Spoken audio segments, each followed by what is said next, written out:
नमस्कार साथियों, मैं सुबीर आप सभी दोस्तों का अपने YouTube channel research before investing पे स्वागत करता हूं, अभिनंदन करता हूं। आज 26 जून नए अपडेट्स हैं और जो मुख्य रूप से नए अपडेट्स आए हुए हैं उसमें से एक तो अनुबिस लैब ने बताया है कि वो अलग अलग प्रोजेक्ट ऑनर्स हैं या अलग अलग डेवलपर्स हैं, उनको आकर्षित करने के लिए क्या कर रहा है उससे संबंधित कुछ अपडेट्स हैं। और एक तो अनुबिस ने अपने इकोसिस्टम में जितने भी पार्टनर्स के साथ टाई अप किया है उनके बारे में बताया गया है और उनको दर्शाया गया है कि किस तरीके के पार्टनर्स किस किस कैटेगरी के किस किस क्षेत्र के पार्टनर्स को इन्होंने अपने साथ ले आया है और उसको आगे लेकर चल रहे हैं। और उसके बाद कुछ अपने जो स्टेक होल्डर्स हैं, जो मेकर्स हैं, उन लोगों के लिए कुछ मैसेजेस दिए गए हैं, तो उनको समझने की कोशिश करेंगे, उसको डिकोड किया है। और उसके बाद फिर मैं प्राइस की चर्चा करूंगा। और हाँ, प्राइस की चर्चा करूंगा तो एक इम्पॉर्टेंट विश्लेषण भी हम लोग समझने की कोशिश करेंगे, जो कि मैंने समझा है अपने लिए कि बिटकॉइन ऑल टाइम हाई बनाया था मेरे ख्याल से 2025 सितंबर के आसपास, और उसके बाद से उसकी क्या स्थिति है और अपने ओरिजिन की क्या स्थिति है। तो समय मिलेगा तो मैं इसका थोड़ा एक कंपैरिजन करूंगा, जिससे कि स्पष्टता मिले लोगों को कि क्या हो रहा है इकोसिस्टम में। और उसके बाद क्योंकि प्राइस के लिए बहुत लोग विचलित हो रहे हैं और परेशान हो रहे हैं, लेकिन ये वीडियो बहुत इंपॉर्टेंट है, इसको आप देखिएगा, क्योंकि कुछ अपडेट्स ऐसे भी आए हैं कि मलेशिया से जो अपने अनुबिस ब्लॉकचेन के जो फाउंडिंग टीम के ट्रेनर्स हैं, उन लोगों ने ट्रेनिंग जो यहाँ पे दिया है इंडिया में, जो V5 V6 रैंक के लोग हैं, तो उन लोगों को उन्होंने स्पष्ट रूप में बताया है कि इसका प्राइस जो ट्रेजरी बैकअप है उसके कारण $1 से तो कम नहीं जाएगा। लेकिन अभी की सिनेरियो, अभी की स्थिति ऐसी बनी हुई है जिसमें कि प्राइस ये $2 के आसपास रह सकता है, $2 से $3 या हो सकता है कम भी जाए। लेकिन उन्होंने ये बताया है कि $1 से कम नहीं जाएगा, तो उनके पास लॉजिक है, उनके पास समझ है। और ट्रेजरी भी आप देख रहे हैं कि जितना सर्कुलेटिंग सप्लाई है उतना बैलेंस आपका बैकअप के रूप में ट्रेजरी में है, तो संभवतः वहाँ तक प्राइस नहीं जाना चाहिए। बट फिर भी लोग परेशान होते हैं क्योंकि वो शॉर्ट टर्म के पर्सपेक्टिव से आए हुए होते हैं, उनकी अपनी मतलब समझ होती है। बट इन सभी चीज़ों को समझेंगे, और अगर आप इकोसिस्टम में ऑलरेडी हैं तो आपके पास कोई दूसरा चारा है नहीं, या तो आप लॉस बुक कीजिए और बाहर निकल जाइए, या फिर आप होल्ड कीजिए, यही दो ऑप्शन है आपके पास में। बट समझदारी से काम लेने की आवश्यकता है और इकोसिस्टम की समझ आवश्यक है कि क्या हो रहा है, क्या डेवलपमेंट हो रहा है, ताकि आप अपना निर्णय सही ले सकें और अपने एसेट को बर्बाद होने से बचा सकें। तो चलिए, वीडियो स्टार्ट करने के पहले मैं डिस्क्लेमर से स्टार्ट करूंगा कि इस वीडियो और चैनल के माध्यम से सिर्फ मैं ब्लॉकचेन टेक्नोलॉजी, ETF और क्रिप्टो करेंसी बाजार की जानकारी देता हूं। ये कोई वित्तीय सलाह ना माने आप लोग, ये कोई वित्तीय सलाह नहीं है। कभी भी आप इन्वेस्ट करते हैं किसी भी एसेट क्लास में, तो वहां पे निवेश करने से पहले आप वित्तीय सलाहकार से संपर्क करें, उनसे कंसल्ट करें और अपनी होल्डिंग कैपेसिटी के अनुसार ही पार्टिसिपेट करें, नहीं तो अन्यथा आप परेशान होते रहेंगे। चलिए स्टार्ट करते हैं हम लोग अपडेट से। तो अपडेट देखते हैं। अपडेट है अनुबिस लैब पे एक अपडेट आया हुआ है जिसमें कि ये बताया है कि for projects the real question is never, ये अपडेट नहीं है, दूसरा अपडेट है, हाँ यही अपडेट है। For projects the real question is never just how to enter an ecosystem but whether they can connect with capital, liquidity, infrastructure. ये जो भी प्रोजेक्ट ऑनर्स हैं, जो अलग अलग प्रोजेक्ट ऑनर्स हैं, उनको संबोधित करते हुए ये मैसेज दिया है। बट ये भी हमें जानकारी के रूप में चाहिए, तो हम लोग समझेंगे इसको। और उसके बाद अनुबिस के ऑफिशियल हैंडल पे एक अपडेट आया है, इसको जरूर समझिए आप लोग। इसमें लिख रहा है ना, Anubis chain global ecosystem partner matrix continues to expand. तो किस तरीके से ये एक्सपेंड कर रहा है, इसमें आप लोग देख सकते हैं। ग्लोबल इकोसिस्टम पार्टनर मैट्रिक्स के बारे में बताया है। CoinGecko, DEXTools, Aave.ai, Spartan OS, West, Ads3, Aura OS, Rocket Swap, Dap OS, Anubis, MyToken, Bitget Wallet, Coin Market Cap। तो इतने सारे पार्टनर्स ऑलरेडी ऑन बोर्ड हो चुके हैं आपके इकोसिस्टम में, और ये सभी लोग अलग अलग क्षेत्र के हैं। तो इनसे संबंधित जो मैसेज है इसको हम डिकोड करेंगे और ये समझने की कोशिश करेंगे कि किस किस डायरेक्शन में आपका जो अनुबिस ब्लॉकचेन है या आपका जो प्रोटोकॉल है वो अपने आप को ले जा रहा है और क्या अचीव करने वाला है। तो ये इंपॉर्टेंट मैसेज है, इसको समझेंगे। और उसके बाद हम लोगों के पास एक दो मैसेजेस आए हैं जो कि ओरिजिन हब कमेंट्री अकाउंट पर आया है। इसमें से मुख्य रूप से एक मैसेज ये है जिसमें कि लिखा है the soul searching question across cycle. You have seized origins opening, मतलब आपने ओरिजिन में ओपनिंग तो कर लिया, मतलब आपने एंट्री तो पार्टिसिपेट तो कर लिया, but can you wear the eternal crown, but क्या आपके पास कैपेसिटी है? आप ये देखिए इस क्रिएटिव को कि आपके पास ये इटर्नल क्राउन है, तो क्या आपके पास कैपेसिटी है कि आप इस जगह को स्थापित करें अपने आप को यहाँ पे आके? तो इन चीज़ों को समझाने की कोशिश किया गया है, इसको समझेंगे। और एक मैसेज आया है जिसमें कि ये बताने की कोशिश की गई है कि 30% टैक्स जो लग रहा है आपको अनुबिस ब्लॉकचेन पे, उसका लॉजिक क्या है और उससे क्या समझ में आ रहा है लोगों को या क्या समझना चाहिए। तो इन सारे मैसेजेस को हम डिकोड करेंगे और उसके बाद हम प्राइस की चर्चा करेंगे और कुछ तुलनात्मक अध्ययन भी करेंगे। तो चलिए विश्लेषण पर चलते हैं। ये लिख रहा है, हाँ, प्रोजेक्ट ऑनर्स के लिए कह रहा है जिन लोगों को कि अनुबिस अपने ब्लॉकचेन पर आकर्षित कर रहा है। मतलब ये मैसेज कोई अपडेट नहीं है, बल्कि ये अनुबिस लैब की इंक्यूबेशन जो डेवलप करने वाली क्षमता है और इकोसिस्टम रणनीति पर केंद्रित है। मतलब जो इकोसिस्टम की इनकी स्ट्रेटजी है उसके ऊपर आधारित है ये मैसेज। और ये मैसेज नए प्रोजेक्ट्स और डेवलपर्स को आकर्षित कर रहा है, उनको आकर्षित करने के लिए किया गया है कि किसी भी प्रोजेक्ट के लिए वास्तविक प्रश्न केवल यह नहीं होता कि वह किसी इकोसिस्टम में कैसे प्रवेश करें। मतलब जो भी अलग अलग प्रोजेक्ट को लोग हैं उनके लिए ये कह रहा है कि सिर्फ ये आवश्यक नहीं होता कि कैसे प्रवेश करें, बट मेन जो क्वेश्चन होता है ये समझ के ही लोग पार्टिसिपेट करेंगे आपके साथ कि क्या उसे पूंजी कैपिटल तक पहुंच मिलेगी, लिक्विडिटी का सपोर्ट मिलेगा, या उनको मजबूत इंफ्रास्ट्रक्चर मिल पाएगा, क्या विकास के संसाधन मिल पाएंगे, या सिर्फ शॉर्ट टर्म के लिए ये सारी चीज़ें हैं। और अगर उसमें आपके इकोसिस्टम में अगर दीर्घकालिक विकास के रूप में अगर वो तेज़ी से सफलता प्राप्त कर सकते हैं तभी कोई भी आपका प्रोजेक्ट, अलग अलग जो प्रोजेक्ट्स हैं वो आपके इकोसिस्टम पर आएगा। मतलब अनुबिस लैब केवल इकोसिस्टम में प्रवेश का अवसर नहीं देता है, उसके साथ साथ में विकास का मार्ग प्रदान करता है। मतलब इंक्यूबेटर का काम करता है और इफेक्टिव इंक्यूबेटर का काम करता है, जिससे कि आपको इकोसिस्टम समन्वय, संसाधनों का मिलान, साझेदारियां, मापने योग्य मतलब स्केलेबल ग्रोथ, इन सभी चीज़ों का जब आपको सपोर्ट मिलता है तभी तो आप इकोसिस्टम को एडॉप्ट करेंगे और आगे बढ़ेंगे। तो मतलब कहने का ये है कि सिर्फ ये एक ब्लॉकचेन तक सीमित नहीं है आपका इकोसिस्टम, बल्कि ये एक एक्सेलेटर के रूप में काम करता है, जहाँ पे कि अपने आप को अनुबिस चेन जो प्रेजेंट कर रहा है दुनिया में अलग अलग प्रोजेक्ट्स डेवलपर्स के सामने में, वो बता रहा है कि अनुबिस चेन एक इंक्यूबेटर का रोल प्ले कर सकता है, एस्केलेटर का रोल प्ले कर सकता है और इकोसिस्टम बिल्ड करने का इकोसिस्टम बिल्डर है ये, और आपके ग्रोथ पार्टनर के रूप में ये अपने आप को प्रस्तुत कर रहा है। और आप लोगों ने देखा भी ना, अभी मैसेज में भी बताया कि पिछले महीने में ये सारे प्रोजेक्ट्स आपके साथ में आ चुके हैं। गोल्डन पैक्ट, वेस्ट, स्पार्टनोरा, प्लम प्रोटोकॉल, सोलुलू पे, REI नेटवर्क, AINRWA प्रोजेक्ट्स। तो इसको हम डिटेल में समझेंगे, अगले मैसेज में बताया दे रहा है। तो कहने का मतलब यही है कि आपका जो ब्लॉकचेन है, अनुबिस ब्लॉकचेन, ये स्पष्ट रूप से अपने आप को दुनिया में ऐसे प्रेजेंट कर रहा है जहाँ पे कि अलग अलग प्रोजेक्ट्स जो ऑनर हैं या डेवलपर्स हैं वो आपकी तरफ आएँ और आपकी जो सुविधाएं आप प्रदान करना चाहते हैं उसका एडॉप्शन करें, उसको एडॉप्ट करें और ऑन बोर्ड करें अपने आप को, ताकि इकोसिस्टम का निर्माण हो। तो ये था ये मैसेज का मतलब। दूसरा मैसेज है जिसमें कि हम लोगों को बताया गया कि किस तरीके से अनुबिस ब्लॉकचेन में पार्टनर मैट्रिक्स, ये वाला मैसेज जो मैंने आप लोगों को दिखाया था, अनुबिस के हैंडल पे आया था। इस मैसेज को देखते हैं। इसमें जितने भी पार्टनर्स हैं ये अलग अलग क्षेत्र के लोग हैं, तो इनसे क्या आपको अचीव कर रहा है आपका ब्लॉकचेन और आपका इकोसिस्टम, उसको समझते हैं। तो यह घोषणा, ये जो मैसेज है अनुबिस चेन के बढ़ते हुए पार्टनर नेटवर्क, जो पार्टनर नेटवर्क है और इकोसिस्टम कनेक्टिविटी पर केंद्रित है, इसका मुख्य उद्देश्य यह दिखाना है कि अनुबिस चेन केवल एक ब्लॉकचेन नहीं है, बल्कि विभिन्न सेवाओं, प्लेटफॉर्मों और एप्लीकेशन के साथ जुड़ा हुआ एक व्यापक इकोसिस्टम बन रहा है। मतलब इतने सभी लोग आपके ब्लॉकचेन को यूज करेंगे, तो कहीं ना कहीं आपके ब्लॉकचेन को जब यूज करेंगे तो गैस फी से संबंधित कमाई होने वाली है आपके इकोसिस्टम को, वो बहुत बड़े रूप में होगा, और जिसका कि फायदा जो इसके मेकर्स हैं, जो इसके स्टेक होल्डर्स हैं, उनको मिलेगा। मैसेज में ये कह रहा है कि अनुबिस चेन का वैश्विक इकोसिस्टम पार्टनर नेटवर्क लगातार विस्तार कर रहा है। मतलब नए नए ऑनबोर्डिंग्स हो रहे हैं, नए नए पार्टनर्स आ रहे हैं। आप ये देखो ना कि हम लोग तो ये प्राइस सिर्फ एक LGNS का प्राइस देख रहे हैं, बट LGNS का प्राइस इम्पोर्टेंस नहीं रखेगा।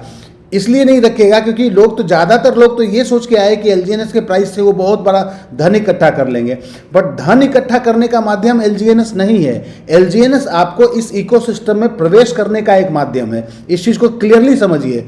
आपको प्राइस देखना है तो आप जीएलजीएनएस का प्राइस क्यों नहीं देखते हो, बिटकॉइन का प्राइस क्यों नहीं देखते हो? क्योंकि हम लोगों को वहाँ पे तो समझ में नहीं आ रहा है ना कि प्राइस कहाँ जाएगा।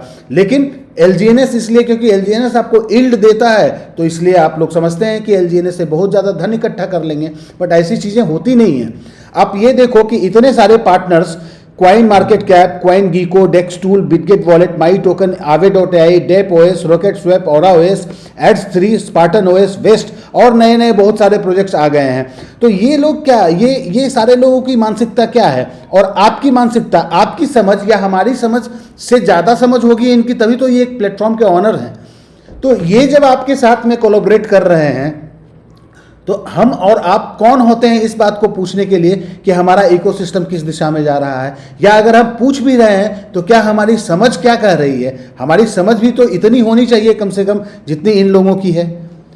तो इन चीज़ों को समझ के आगे बढ़िए। हाँ, एक सिर्फ उद्देश्य रहेगा कि एलजीएनएस के माध्यम से एलजीएनएस का प्राइस कम हो रहा है और उसके माध्यम से आपका पोर्टफोलियो रेड दिख रहा है, तो इसका मतलब ज़रूर ये है कि आपने किसी अलग विचारधारा के साथ इस इकोसिस्टम में प्रवेश किया है, जिसके लिए कि इसका फिल्टरेशन प्रोसेस आपको फिल्टर कर रहा है अभी। और आप अभी अनस्टेकिंग का प्रोसेस तो है ही ना, तो कुछ भी बोलने से, कुछ भी कहने से या समझने से बेहतर है आप अनस्टेक कीजिए, बाहर निकल जाइए। और वो प्रोसेस चालू है, स्टार्ट है, कोई दिक्कत नहीं है, कभी भी अनस्टेकिंग नहीं रोका गया है। आप अनस्टेक कीजिए, बाहर निकलिए, अपने फंड को सुरक्षित निकाल लीजिए और इंतजार कीजिए कि किस समय ये इकोसिस्टम कोलैप्स करता है, फिर ठीक है ना। तो ये अपनी मानसिकता और विचार हो सकता है, बट इन लोगों का विचार अलग है। ये जो है ना पार्टनर्स जो कि टाई अप कर रहे हैं दिन पे दिन, इनका विचार अलग है।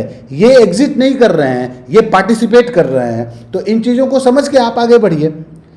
इकोसिस्टम कनेक्टिविटी, अनुबिस चेन निम्न क्षेत्र में तेजी से विकास करने का प्रयास कर रहा है। इकोसिस्टम कनेक्टिविटी, डेटा विजिबिलिटी, उपयोगकर्ता पहुंच, एप्लीकेशन का डेवलपमेंट, विकास, तो इन सभी चीज़ों को जो कर रहा है, तो मुख्य क्षेत्र जिनको कवर किया है ये समझने की कोशिश है।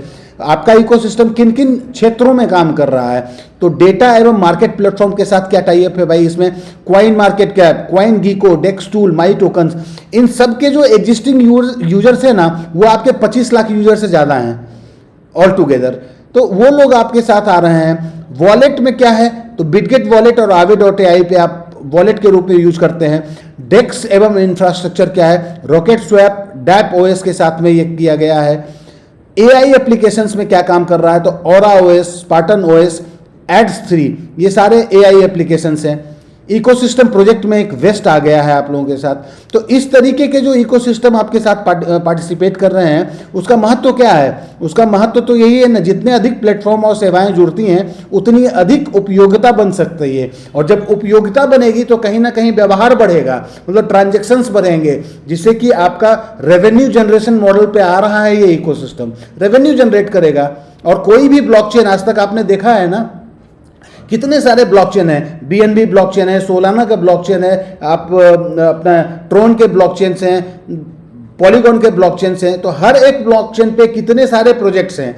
और ये आप जान रहे हैं कि आपका ब्लॉकचेन का जो यूएसपी है वो प्राइवेसी पे आधारित है, सिक्योरिटी पे आधारित है। तो बहुत सारे ब्लॉकचेन पे इतने सारे जो प्रोजेक्ट्स हैं, अब आने वाले समय में आपके अनुबिस ब्लॉकचेन पे आएंगे, क्योंकि इसमें यूएसपी इनका ज़्यादा स्ट्रांग है। तो जब एक एक आप देखो पॉलीगॉन में जाकर कि पॉलीगॉन में कितने 3-3 लाख प्रोजेक्ट लिस्टेड होते हैं एक एक ब्लॉकचेन पे, तो उस तरीके के अगर प्रोजेक्ट्स आपके पास आएंगे तो क्या लगता है आपको, ये रेवेन्यू जनरेट नहीं करेगा? बिल्कुल करेगा। और ये सिर्फ ब्लॉकचेन तो है नहीं, ये तो पूरा इकोसिस्टम डेवलप कर रहा है। तो बहुत ज़्यादा धन इकट्ठा कर लेगा ये अनुबिस ब्लॉकचेन। दृश्य विजिबिलिटी आपकी बढ़ जाएगी। विजिबिलिटी बढ़ाने के लिए देख रहे हैं क्वाइन गीको, मार्केट कैप, डेक्स टूल जैसे प्लेटफॉर्म के साथ टाई अप हुआ है। यूजर एक्सपीरियंस के लिए डेक्स एआई और एप्लीकेशन सेवाएं उपयोगकर्ता के लिए प्रवेश का आसान बना सकते हैं प्रवेश को, तो ज़्यादा लोग आपके ऊपर काम करने लगेंगे। तो इन सभी चीज़ों को ध्यान में रख के आप लोगों को ये समझ में तो आना चाहिए कि आपका इकोसिस्टम अपने आप को मजबूत कर रहा है। अब हमें ये देखना है कि हम अपने आप को क्या मजबूती के साथ इकोसिस्टम के साथ रख पाते हैं या नहीं रख पाते हैं। वो मैसेज आया हुआ है ना कि हम लोग, ये आ गया ना मैसेज, ये वाला बहुत क्लियर मैसेज है जिसको कि आप लोग समझ सकते हैं। ये मैसेज है, जिसमें बताया है ना कि आप इस क्राउन तक पहुंच पा रहे हैं या नहीं पा रहे हैं। आप एंट्री तो कर लिए, बट क्या आप इस क्राउन को पा पाएंगे या नहीं पाएंगे, इसको हम समझते हैं। इस मैसेज में स्पष्ट रूप से लिखा है कि मनोवैज्ञानिक दृढ़ता, मतलब ये मैसेज जो है ये किसी उत्पाद के बजाय मनोवैज्ञानिक दृढ़ता, मतलब आपका कन्विक्शन क्या है इस इकोसिस्टम को लेकर, दीर्घकालिक होल्डिंग, लंबे समय तक के लिए होल्डिंग और समुदाय की प्रतिबद्धता पर केंद्रित है। क्या कह रहा है, चक्रों के पार आत्म प्रश्न, जो आप लोगों का अपना प्रश्न है अपने आप से पूछिए कि आपने ओरिजिन का अवसर तो पकड़ लिया, हम लोगों ने पार्टिसिपेट कर लिया, लेकिन क्या आप इटर्नल क्राउन धारण कर पाएंगे, क्या आप इटर्नल फेज में जा पाएंगे। तो इस चीज़ को समझाया गया है। क्रिप्टो इतिहास ऐसे लोगों की कहानियों से भरा पड़ा है जो कहते हैं काश मैंने उस समय बिटकॉइन खरीदा होता।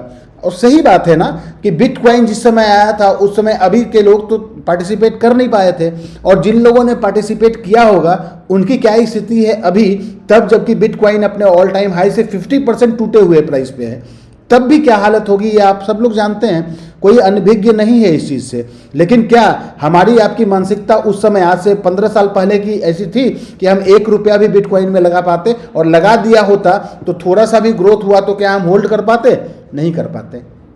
लेकिन इतिहास में अगर जैसी कोई चीज़ नहीं होती है। आज जो प्रारंभिक बिटकॉइन धारक सफल दिखाई देते हैं, जो आज सक्सेसफुल है, जिनके पास की बिटकॉइन की क्वांटिटी है, उन्होंने केवल जल्दी खरीदारी नहीं की थी, बल्कि उन्होंने वर्षों तक ये चीज़ें फेस की हैं, गिरावटें देखी हैं, डर और अनिश्चितता झेली हैं, आलोचनाएं सुनी हैं और फिर भी होल्ड किया। तो मतलब समझ रहे हैं, उसी फेज से आपका कोई भी टोकन होता है जो कि इस तरीके के फेज से गुजर सकता है, बट ये कोई गारंटी नहीं होती है कि हर एक टोकन बिटकॉइन ही बन जाए। बट अपने लॉजिक के हिसाब से आज तो टेक्नोलॉजी भी, पारदर्शिता भी ज़्यादा है। पहले के टाइम में आप लोग बिटकॉइन के बारे में इतनी जानकारी ही नहीं थी, ना आप ट्रांजैक्शंस देख सकते थे, ना लिक्विडिटी मॉनिटर कर सकते थे, ना सर्कुलेटिंग सप्लाई मॉनिटर कर सकते थे, क्या किस दिशा में जाएगा, उसका यूज केस क्या है, हाल्विंग के बारे में हम लोग कुछ नहीं समझ पाते थे। लेकिन फिर भी कुछ लोग तो ऐसे रहे होंगे जिन्होंने होल्ड किया था। तो उन लोगों ने क्या फेस किया था, गिरावटें देखी थी, डर और अनिश्चितताएं झेली, आलोचनाएं सुनी, फिर भी होल्ड किया। तो सफलता केवल जल्दी प्रवेश करने से नहीं बल्कि अंत तक टिके रहने से मिलती है। तो इस मैसेज का मतलब यही है कि आप लोग भी अगर LGNS इकोसिस्टम में पार्टिसिपेट कर रहे हैं तो आप लोग इन चीज़ों से आप लोगों को झेलना पड़ेगा, और जो लोग इन चीज़ों को नहीं झेल पाएंगे वो उसी तरीके से बाहर निकल जाएंगे। जो ग्रेट फिल्टर वाला अपना स्टेटमेंट देता है ना प्रोटोकॉल, तो आप भी बाहर निकल जाएंगे। आप स्वतंत्र हैं क्योंकि आपका टोकन है वो आपके कंट्रोल में है, निकल जाएंगे बाहर। और उसके बाद आने वाले समय में यदि ये इकोसिस्टम सफल हो जाता है जिस तरीके से बिटकॉइन हुआ है, तो वहाँ पे वो लोग एंजॉय करेंगे जो इटर्नल फेज में जाएंगे, इटर्नल क्राउन धारण करेंगे। उस चीज़ को समझाया गया है यहाँ पे।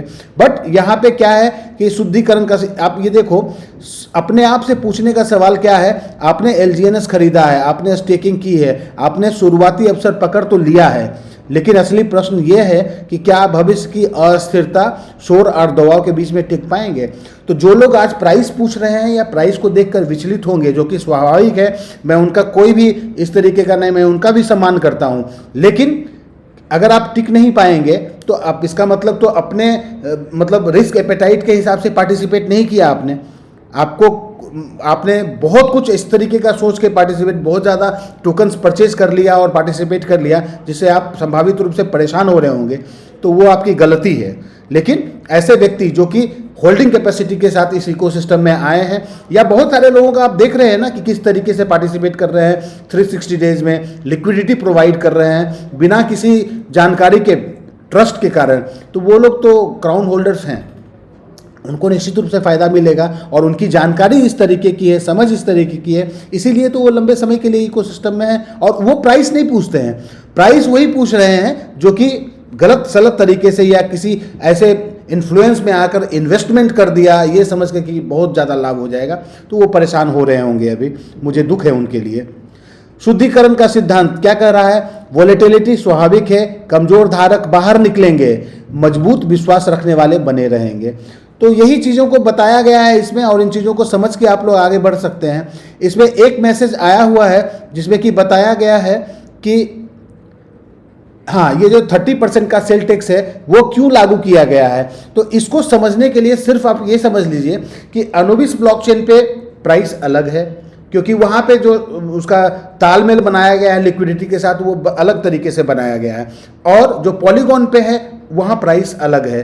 तो अगर मान लीजिए कि पॉलीगॉन पे जो प्राइस है तो बहुत सारे लोग आर्बिट्राइज कर सकते हैं, मतलब कि कम प्राइस पे पॉलीगॉन पे टोकन बनाएंगे और उसके बाद वो अनुबिस पे ले जाएंगे और वहाँ पे ज़्यादा प्राइस वो ले लेंगे, 30% का ज़्यादा प्राइस का फ़ायदा ले लेंगे। तो इससे तो आपका लिक्विडिटी ड्रेन आउट हो जाएगा बहुत बुरी तरीके से और कोलैप्स कर जाएंगे आप। तो चूंकि प्राइस का नियंत्रण नहीं कर सकता है आपका इकोसिस्टम, क्योंकि वो तो बाजार के ऊपर निर्भर करता है, कम्युनिटी के ऊपर निर्भर करता है, बट उस प्राइस में संतुलन बनाने के लिए इन्होंने सेल टैक्स का स्मार्ट कॉन्ट्रैक्ट लागू कर दिया है, जहां पे कि आप अगर मान लीजिए 100 टोकन अनुबिस पे बेचेंगे और 100 टोकन आप पॉलीगॉन पे बेचेंगे, तो बेचने के बाद जो स्टेबल करेंसी आपको डाई मिलता है उसकी क्वांटिटी बराबर रहे, इसलिए वो सेल टैक्स लगाया गया है। तो इन चीज़ों को समझने की आवश्यकता है, और यही चीज़ बताया गया है कि आर्बिट्राज रोकने के लिए ये किया गया है। यदि दोनों चेन पर कीमतें अलग हों तो ट्रेडर सस्ते नेटवर्क पर खरीदते हैं, महंगे पे बेच देंगे, इससे आर्बिट्राज कहते हैं, ये आर्बिट्राज का प्रोसेस कहलाता है। तो इसीलिए ये 30-40% का टैक्स लगाया जाता है। जितना ज़्यादा डिफरेंस होगा प्राइस में तो वो टैक्स अप्लाई हो जाएगा वहाँ पे ऑटोमेटिकली, ताकि समानता बना रहे आपके प्राइस में। लिक्विडिटी की सुरक्षा होती है और तकनीकी दृष्टिकोण से कुछ बिक्री कम होता है, आपके अनुबिस ब्लॉकचेन पे होल्डिंग बढ़ जाता है, ट्रेजरी बढ़ती है। तो इन सभी चीज़ों को ध्यान में रख के ये टैक्स लगाया गया है। चलिए आगे बढ़ते हैं और आगे हम लोग अब प्राइस की बात करते हैं। ये सारे अपडेट्स तो हम लोगों ने समझ लिए, प्राइस की बात करते हैं। और प्राइस की बात करने से पहले मैं रिक्वेस्ट करूंगा कि चैनल के साथ बने रहें, और ये जो इन्फॉर्मेशंस मैं दे रहा हूं ये आपकी जानकारी के लिए दे रहा हूं, ताकि आप लोगों को आप जानकारी से अवगत रहें, इकोसिस्टम में क्या हो रहा है उससे अवगत रहें। मैं कोई आप लोगों को बाय और सेल करने का सुझाव नहीं दे रहा हूं। तो और मैं कोई प्राइस की गणना नहीं कर सकता हूं, क्योंकि मैं भविष्य नहीं जानता हूं कि किस तरीके से प्राइस कितना जा सकता है, कितना कम हो सकता है। हाँ, अनुमान लगा सकते हैं हम लोग, एनालिसिस कर सकते हैं चार्ट को, या प्रीवियस हिस्ट्री से हम लोग समझ सकते हैं कि किस तरीके से बिहेव करता है प्राइस चार्ट, और उसके अनुसार आप अपने एपेटाइट के हिसाब से आप अगर पार्टिसिपेट करना चाहते हैं तो पार्टिसिपेट कर सकते हैं। आप विड्रॉ करना चाहते हैं, एग्जिट करना चाहते हैं इकोसिस्टम से, तो आप अपने समझ से एग्जिट कर सकते हैं। वो सब कुछ आपके हाथ में है, मैं तो सिर्फ आप लोगों को इकोसिस्टम की जानकारी दे रहा हूँ। चलिए आगे बढ़ते हैं। और ये प्राइस चार्ट तो देखकर ये लग रहा है कि बिल्कुल ऑल टाइम लो का फिर से ये टच करने वाला है, और ऐसा दिख रहा है कि अग्रसर है ये बिल्कुल यहाँ पे, क्योंकि हैवी सेलिंग हो रही है। पॉलीगॉन का ये ब्लॉकचेन का चार्ट है, तो अभी 2.38 के आसपास का प्राइस है, तो ये जा रहा है अभी प्राइस, और अभी पहला टारगेट इसका ये होना चाहिए 2.26 का। तो 2.26 के प्राइस को जब टच करेगा उसके बाद पता चलेगा कि हम लोगों को नया लो क्या बना है, और तब फिर से आप सपोर्ट और रेजिस्टेंस ड्रॉ कर पाएंगे। अभी तो ये जो फर्स्ट सपोर्ट है ये 2.26 का है, तो इसको समझने की आवश्यकता है। और इसके साथ साथ में हम लोग ये भी देखेंगे, एक बार ये भी देख लेते हैं कि ये इतनी जो बिकवाली हो रही है, इस बिकवाली में हमारा जो बर्न बॉन्ड मैकेनिज्म है उसका क्या हो रहा है, वहाँ पे लोग बर्निंग कर रहे हैं या नहीं कर रहे हैं, और कितनी क्वांटिटी में। 3 दिन हो गए ना अभी, तो 3 दिन में बर्निंग में क्या हुआ है ये भी समझने की कोशिश करते हैं। एक बार देखता हूँ मैं कि यहाँ पे क्या हुआ है, एक बार अनुबिस पे वो डेटा भी देख लेते हैं, लॉन्ग टर्म स्टेक और बर्न बॉन्ड। ये साहब देखिए आप लोग, 7.5 करोड़ LGNS बर्न हो चुके हैं 3 दिन में, मतलब 75 मिलियन हो गया ना ये, 7.5 करोड़ 75 मिलियन। अब आप लोग ये बताइए कि आप यहाँ देखो 75 मिलियन याद रखना, आप ये देखो कि इसकी लिक्विडिटी, पॉलीगॉन पे लिक्विडिटी कितनी है 262, तो मतलब कि 130 मिलियन तो आपकी डाई है यहाँ पे, और 130 मिलियन के करीब करीब LGNS है। तो 75 मिलियन वो भी तो सेल करने के लिए तैयार है ना। ये टोकन जो बर्न हुए हैं, ये बर्न हो गए टोकन, मतलब कि ये टोकन कहीं ना कहीं इकोसिस्टम में ऐसे धारक के पास था ना, इंसेंटिव के रूप में आया हुआ था ना, जिसको कि वो बेचते। लेकिन ये जो 75 मिलियन टोकन बर्न कर दिया गया है, इसका क्या मतलब हुआ? तो इसका मतलब तो ये हुआ कि इतनी बड़ी सेलिंग से आपका इकोसिस्टम बचाया है आपको। तो इससे जब ये अगर 75 मतलब कि अगर आपके पास में जो लिक्विडिटी है उसका तो बहुत बड़ा पार्ट 60% पार्ट लिक्विडिटी और कम हो जाती, बट उससे तो इकोसिस्टम बचा लिया लोगों को। तो ये चीज़ें ये तो हम लोगों को समझ में नहीं आएगा, ये उन लोगों को समझ में आएगा जो इसको बर्न कर रहे हैं, लेकिन उन लोगों को बिल्कुल समझ में नहीं आएगा जो प्राइस देख के परेशान होते हैं, और वो स्वाभाविक है। अभी 24 घंटे में बहुत ज़बरदस्त सेलिंग आई है, 6.5% का ये ड्रॉ डाउन दिख रहा है, वॉल्यूम 25 मिलियन बना हुआ है, बट यहाँ पे जब तक सेलिंग प्रेशर कम नहीं होगा तब तक ये प्राइस रुकने वाला नहीं है, इसका ड्रॉ डाउन होता जाएगा और कम होगा ये। और मुझे लग रहा है कि इसका जो प्राइस है ये 2.26 का जो निचला स्तर है इसको टच कर सकता है, 2.26 वाले स्तर को। एक बार देख लेते हैं कि यहाँ पे सेलिंग में जो रिटेल निवेशक हैं, हाँ तो सेलिंग तो चल रही है ना, सेलिंग तो ज़बरदस्त चल रही है। और एक बार देखते हैं कि बड़े लोग क्या कर रहे हैं, जो वेल्स हैं वो क्या कर रहे हैं, तो वहाँ भी सेलिंग चल रही है, बट अच्छी बात यह है कि लोग पार्टिसिपेट भी कर रहे हैं। जैसे अभी 6 मिनट पहले $10,000-36,000 से पार्टिसिपेट किए। तो ये बाइंग और सेलिंग की प्रक्रिया है जो कि चलती रहेगी, बट सेलिंग बहुत ज़्यादा हो रही है अभी, और सेलिंग प्रेशर के कारण में आप लोगों को ड्रॉ डाउन दिख रहा है, और ये इसकी चाल है, ये ऐसे ही चलेगा। अब हम लोग एक चीज़ देखने की कोशिश करते हैं कि लिक्विडिटी की क्या पोजीशन है। Aave.ai पे हम लोग देख लेते हैं LGNS की क्या स्थिति है, दोनों पे। अनुबिस पे भी प्रॉफिट बुकिंग आई है, और यहाँ भी पैनिक है, मतलब लोगों को जिनको फ़ायदा हुआ है, जो अपना प्रॉफिट बुक कर रहे हैं, यहाँ पे भी जो लोगों ने स्टेकिंग किया है उनका प्रॉफिट बुक किया है। बट समहाउ आप देखेंगे कि जहाँ पे 6.5% आपके पॉलीगॉन पे गिरावट आई है, वहाँ पे उसका 50% गिरावट यहाँ आई है, और लिक्विडिटी ऑलमोस्ट सेम है दोनों जगह पे। तो पॉलीगॉन की लिक्विडिटी 262 मिलियन की है, और अनुबिस पे 266 मिलियन, बट फिर भी 500 मिलियन से ऊपर की लिक्विडिटी है अभी मेंटेन्ड, बहुत बड़ी लिक्विडिटी है ये। आगे चलते हैं, अब हम लोग देखते हैं कि इससे GLGNS की क्या स्थिति है। तो GLGNS कल जिन लोगों ने वीडियो देखा होगा उन लोगों को कल मैंने बताया था कि ये जो सपोर्ट जोन है यहाँ पे प्राइस आया था लेकिन सस्टेन नहीं कर पाया, और यहाँ पे लोगों ने एक्यूमुलेट किया। जो इंस्टीट्यूशनल इन्वेस्टर्स होते हैं, जो बड़े बड़े इन्वेस्टर्स होते हैं, वो एक्यूमुलेट करते हैं ऐसे ऐसे जोन पे। तो ये जोन हमने सही आइडेंटिफाई किया था, और यहाँ से प्राइस फिर से बाउंस बैक ले लिया। तो जिन लोगों ने यहाँ बाइंग किया उनके कारण ये प्राइस ऊपर गया, 3-4% का ऊपर चला गया। तो ये चल रहा है यहाँ पे, बट वही है कि ये रेजिस्टेंस को अगर ऊपर होल्ड करेगा तभी ये ऊपर 126 की तरफ जाएगा, नहीं तो ये फिर से वापस आपको ड्रॉ डाउन दिखाएगा। और अगला जो एक्यूमुलेशन जोन होगा, अब लोग यहाँ पे कम बाई करेंगे, वो वेट करेंगे कि 1,06,000 पे उनको स्टॉक मिले, और 1,06,000 की प्राइस पे जब उनको ये GLGNS मिलेगा तब फिर से लोग पार्टिसिपेट करने की संभावना दिख रही है यहाँ पे। तो इस तरीके से आप भी अपनी स्ट्रेटेजी बना सकते हैं, और अपने रिस्क एपेटाइट के हिसाब से आप पार्टिसिपेट कर सकते हैं, वो आपके ऊपर निर्भर करता है। तो प्राइस देखना है तो आप यहाँ देखिए, और अगर आपको APY देखना है, आपको यील्ड देखना है, तो आप LGNS को देखिए। अब चलते हैं हम लोग मार्केट की तरफ, और मार्केट में हम लोग ये समझने की कोशिश करते हैं कि मार्केट क्या कर रहा है। तो मार्केट तो 2.5% का ड्रॉ डाउन, मतलब इकोसिस्टम से जो आपका स्पेस है, क्रिप्टो स्पेस है, वो 2.5% की गिरावट दर्ज किया है पिछले 24 घंटे में, और हर जगह ब्लड बाथ आप देख रहे हैं ना, 7%, 3%, 4% इस तरीके की गिरावट है। और आपका जो फियर एंड ग्रीड जोन है ये भी 16 के मार्क पे आ गया है, जो कि एक्सट्रीम फियर जोन में आ गया है। तो मार्केट का सेंटीमेंट पूरा खराब है, जिसका असर हर एक प्रोटोकॉल पे पड़ता है, हर एक प्रोजेक्ट पे पड़ता है, तो आप उसे अछूते नहीं रह सकते हैं। अब एक चीज़ समझने की कोशिश करते हैं कि बिटकॉइन को अगर आपने देखा, तो बिटकॉइन का चार्ट जब आप देखते हैं तो आप देख सकते हैं कि बिटकॉइन मतलब सितंबर में आप नीचे देखें, 1 मिनट में इसको करता हूं,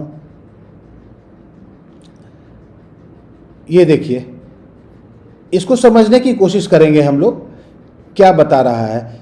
ये डे चार्ट है, मतलब अक्टूबर सितंबर के टाइम में यहाँ पे नीचे आप लोगों को दिख रहा है या नहीं दिख रहा है, एक बार दिखा देता हूँ। हाँ, अब आप लोगों को दिखेगा।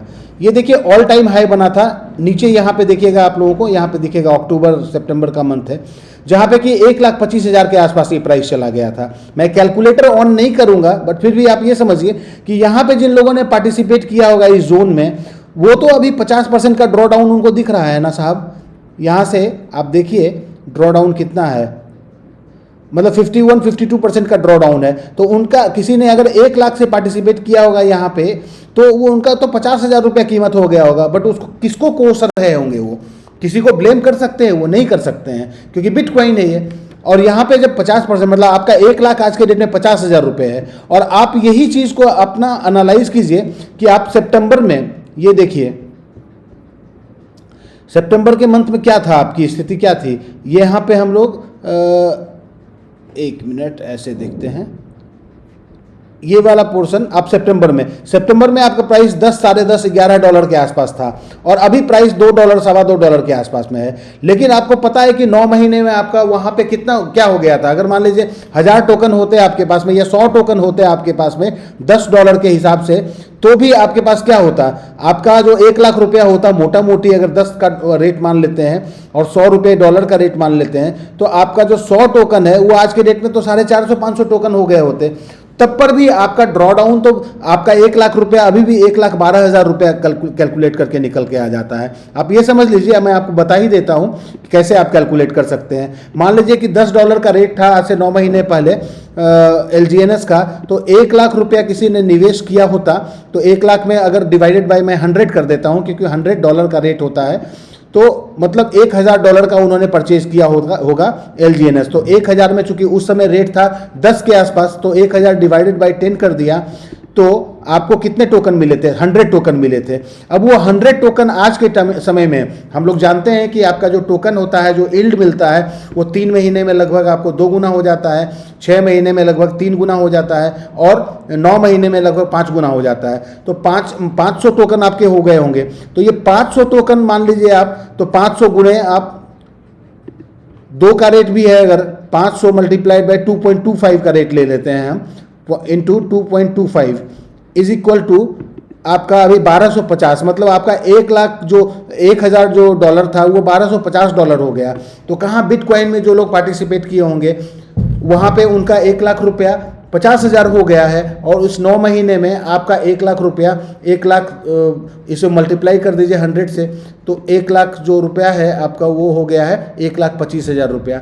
तो फिर भी लोग परेशान हैं, क्योंकि उनकी समझ दूसरी है, वो दूसरे मानसिकता से आए हुए हैं। बट ऐसे मानसिकता से जो लोग बिटकॉइन में पार्टिसिपेट किए थे, वो लोग अगर इकोसिस्टम में होंगे तो वो अभी निश्चिंत होंगे, क्योंकि उनको कहीं ना कहीं ये पता चल रहा है कि इकोसिस्टम में जो बेस प्राइस है, जैसा वाइट पेपर में बताया गया है, या फिर जो कम्युनिटी के सीनियर लीडर्स है वो लोग भी बता रहे हैं, और ट्रेजरी देखकर भी अंदाज़ा लग सकता है कि इसका बेस प्राइस $1 का है। तो इन सभी चीज़ों को जब आप समझेंगे तब चीज़ें क्लियर होंगी, और परेशान होकर आप कुछ नहीं, परेशान होकर आप एक ही काम कर सकते हैं, आप एग्जिट कर सकते हैं, और आपका निर्णय हो सकता है वो, या फिर बहुत सारे लोग इसको अवसर के रूप में भी देख सकते हैं। तो आज के लिए बस इतना ही। उम्मीद करता हूं आप लोगों को चीज़ें समझ में आई होंगी, और आप अपना निर्णय खुद अपने रिसर्च करने के बाद ले सकते हैं। Thank you very much. बने रहिए चैनल के साथ। आपका दिन शुभ हो।